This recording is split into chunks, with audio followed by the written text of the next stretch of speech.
ஆன்மீகவாதிக்கு அரசியல் பேச வேண்டிய வேலை என்ன இருக்குன்னு கேக்குறீங்களே, அந்த நியாயவாங்க கிட்ட கேக்குறேன்.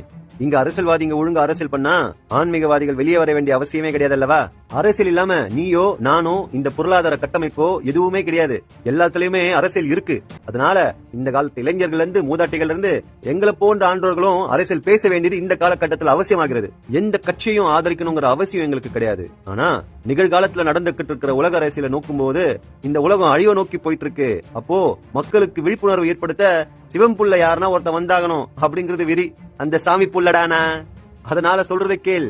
இந்த காலகட்டம் மட்டும் இல்லாம எதிர்காலத்தையும் மனசுல கொண்டு தொலைநோக்கு சிந்தனையோட தான் நான் சொல்றேன். சீமானோட அரசியல் தான் இந்த உலகத்துக்கே தேவை. தமிழ்நாட்டுக்கு மட்டும் இந்தியாவுக்கு மட்டும் கிடையாது, ஒட்டுமொத்த உலகத்துக்கே சோறுதான் தேவை மக்களுக்கு.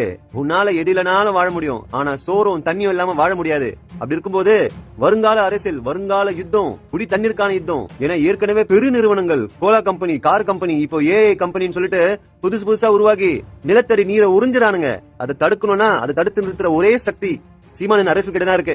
உங்கள பல பேர் சொல்றதை கேக்குறேன். ஐயா நீங்க எங்களுக்கு ஏதோ ஆன்மீக ஞானத்தை ஊட்ட வந்தீங்கன்னு நினைச்சேன். கடைசியில நீங்களும் அரசியல் பேசுறீங்களா ஐயா அப்படின்னு சொல்லிட்டு. உங்க புத்திக்கு உங்க மண்டையில எவ்வளவுதான் ஏத்தணும்னு நினைச்சாலும் அது ஏறாது. ஏன்னா அடிப்படை அரசியலே ஆன்மீகத்துல இருந்து தான் உருவாகுது. ஆன்மீகமும் மக்கள் நலத்தை தான் பேணுது, அரசியலும் மக்கள் நலத்தை தான் பேணுது. அப்படி இருக்கும்போது இந்த ரெண்டுத்துக்கும் உள்ள நேரோ லைனை ஃபில் பண்றதுக்காக தான் நான் வந்திருக்கேன். நான் போட்ட பதிவுகளை கீழிலிருந்து மேல் நோக்கி பாருங்க. எல்லா பதிவுகளும் நான் எவ்வளவு உங்களுக்கு அறிவை பகிர்ந்திருக்கிறேன்னு உங்களுக்கு தெரியும். அவ்வளவு அறிவும் ஞானத்தையும் உங்களுக்கு பகிர்ந்தவன் அரசியல் எப்படி தப்பா சொல்லுவேன்?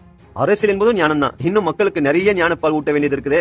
நான் சொல்வது அனைத்தையும் இந்த வருங்கால உலகம் எப்படி இயங்க போகுது அப்படிங்கிற தொலைநோக்கு பார்வையோட சிந்திக்கிறவங்களால நல்லா உணர முடியும். என்னுடைய பழைய பதிவுகள்லாம் எடுத்து பாருங்க. அதே தொலைநோக்கு சிந்தனையோட தான் இந்த உலகத்துல என்னென்ன நடக்க போகுது, யுத்தம் எப்படி வரப்போகுது, அதை எப்படி தடுக்கலாம் அப்படிங்கிற ஐடியாவை 2 வருஷத்துக்கு முன்னால சென்னை பிரஸ் கிளப்ல அப்போ நான் போய் நின்னு அவங்க கிட்ட விலாவரியா விளக்கினேன்.